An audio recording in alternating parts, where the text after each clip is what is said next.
Hey friends, my name's Proto-Magical Girl, and today I've got a little video for you called Microphone Technique for Streamers 101. In this video, I'm going to talk about how to use a microphone, essentially, because I watch a lot of streamers, even really big streamers with hundreds of viewers and really fancy, expensive microphones, and they don't know what they're doing with them, and that expensive gear is going to waste, and they sound like crap. So I'm going to take you on a quick little journey through how to use a microphone. First, let me talk about what this video isn't going to be so you don't get any false ideas. This is not going to be a gear recommendations or setup instructions video. I'm not going to tell you what microphone or stand or filter to buy. I'm not going to teach you how to set up a compressor or anything like that. I'm hoping to do videos on that sort of stuff in the future. This video is not that. This video is not professional tier. It's for hobbyists and streamers, even big streamers. But, as streamers, audio is not our main focus. It's not the most important thing in our setup, so if you're looking for advice for professional vocalists or radio people, this is not your video. It might be a good place to start, though. This is not advice for headsets. I'm hoping to do a headsets short video sometime in the future as well. This video is for standing microphones, even ones that don't necessarily look like this, but generally, any microphone that's not attached to your face or body is what this video is going to be addressing. And this is not a video about vocal technique. Cool, let's get into what this video is. I've got 6 sections here that I'm going to go through and talk about, each telling you a little bit about how to use a microphone. The first thing I want to talk about is distance. So one of the most common questions people tend to have with microphones is, how far away from it am I supposed to be? And the answer is, unfortunately, well, that depends on how skilled you are with a microphone and what kind of tone you want. So microphone skill, let's get this out of the way now, is something that requires practice and work and focus.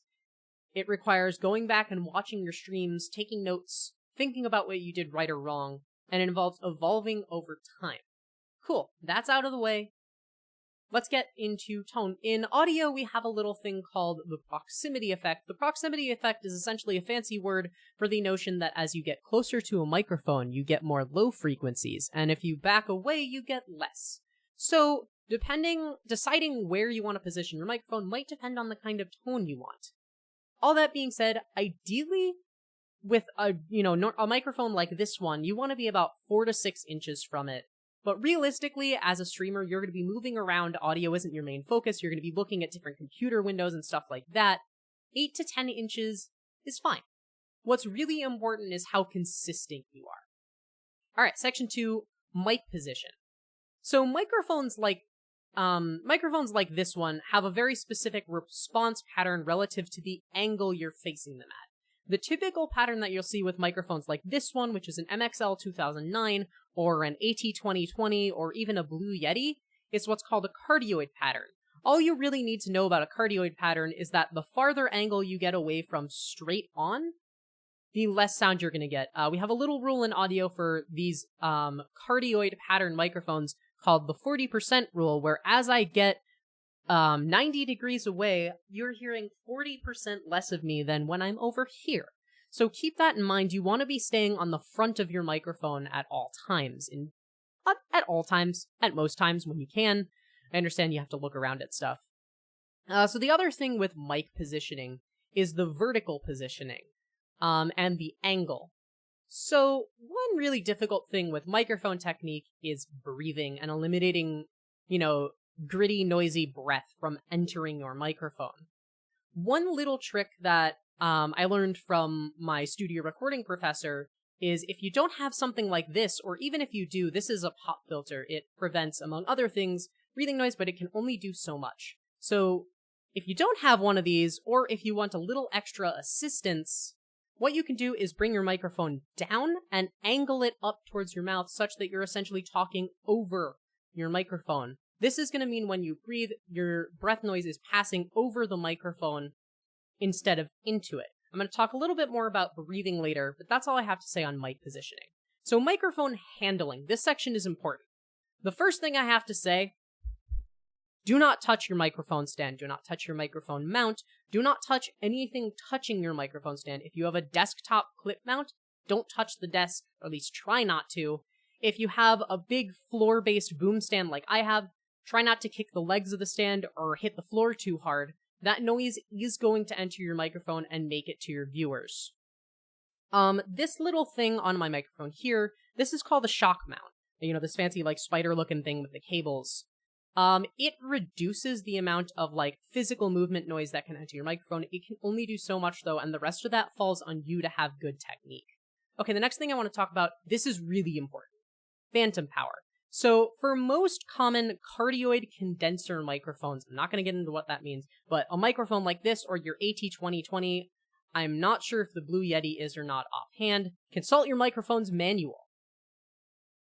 Most microphones of this ilk require what's called phantom power. Phantom power is electrical power for the microphone that you cannot see and you cannot hear because it travels between the microphone interface and the microphone along the microphone cable and causes no audible interference.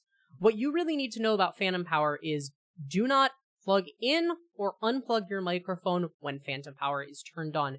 You can degrade the performance of your mic and eventually possibly even destroy the capsule altogether by doing it too much. When you want to plug in or unplug your microphone, make sure phantom power is off, and ideally make sure it's been off for about 30 seconds or more to be safe to protect your microphone for long-term use. If you have a stand like this one, where, you know, it has a big arm and then it goes down to the floor and then it has some legs or extruding points that contact with the ground, you should, this is another little bit that I learned from my recording professor, have one leg or contact point of the stand going in the same direction as the microphone arm.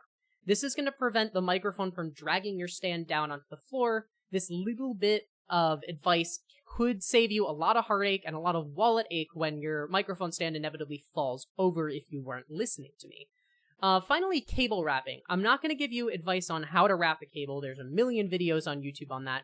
All I'm going to say is getting your cable out of the way, wrapping it around your stand, and generally hiding it will help your technique a little. It'll keep your space less cluttered, and it'll prevent you from tapping or moving the cable, which could cause issues with your microphone. Cool. On to section 4, movement. So, we move a lot as streamers. As I've said before, audio is not our primary focus, and we have a lot of things to be looking at and thinking about while we're streaming. That being said, most people have really bad instincts when it comes to moving with a microphone. Say my Twitch chat is over here towards the smaller camera. Hey Twitch chat, what's up? Notice how my voice got quite a bit quieter and a lot airier and like room sounder. That's not a word. Anyways. When you're moving your head around with a microphone, you have to work the microphone. Remember that the microphone is right here. It doesn't move with you unless you have a headset, which this video is not about. So when you want to move and look at something else, you need to bring your mouth around the microphone. You need to keep your voice centered on the microphone. That is going to allow you to get the best, vocal quality even as you're moving around. This is something, again, that takes practice and getting used to, and a little bit of, training over time, but you absolutely can get it. It's just a habit you have to form, especially, again, as a streamer, where audio is not your primary focus. That's pretty much everything I have to say on that, so let's move on to talking a little bit more about breathing. So, I'm not a professional. This is not breath advice for vocalists or radio performers. There's other videos on that. There's whole training courses you can take on that, even. All I'm gonna say here, don't breathe into your microphone. We talked a little bit about how to position it to avoid breath noise, but there's only so much you can do while still having a microphone close to you. So, when you're breathing, try to breathe off to the side. That will save your viewers a lot of annoying, gritty whinge noise, and make them love you and subscribe to you, and you'll get famous and become the next ninja and make millions of dollars streaming or whatever. Cool. That's everything I have to say on breathing. Don't breathe into the mic. Build the habit of breathing off of the mic as best you can. Finally, I want to talk about volume. So first, I want to talk about the VU meter. That is the little green, yellow, red bar that you see in OBS or similar streaming and recording software, and what these colors and symbols mean. So, in short, this meter progresses towards 0. You start at negative whatever, and you progress towards 0 units of loudness. Don't ask me why the standard is to go towards 0 from negative. Audio unit standards are a really dumb discussion. Anyways, as you go from green to yellow to red, you're getting closer and closer to that 0 mark. Do not pass 0. If you pass 0, you're going to end up with really, really awful sounding digital distortion that's really unpleasant for your viewers. I strongly recommend setting your microphone such that you're never even passing -1 or even -3 if you're a distinctly vocal person. That being said, don't be afraid of that red zone. Getting up into like the yellow and red is going to give your viewers plenty of volume from your stream so that they don't have to crank their headphones and speakers up just to hear you. Cool, that's everything I have to say about the VU meter. The other thing I want to talk about volume-wise is volume versus distance. So, as streamers, we're very vocal, we get excited or, pissed off easily. You need to learn to back off as you're going to talk louder and get in as you're going to talk quieter. This is going to provide the clearest listening experience for your viewers, and again, make you millions of dollars and you'll become ninja and it'll be great.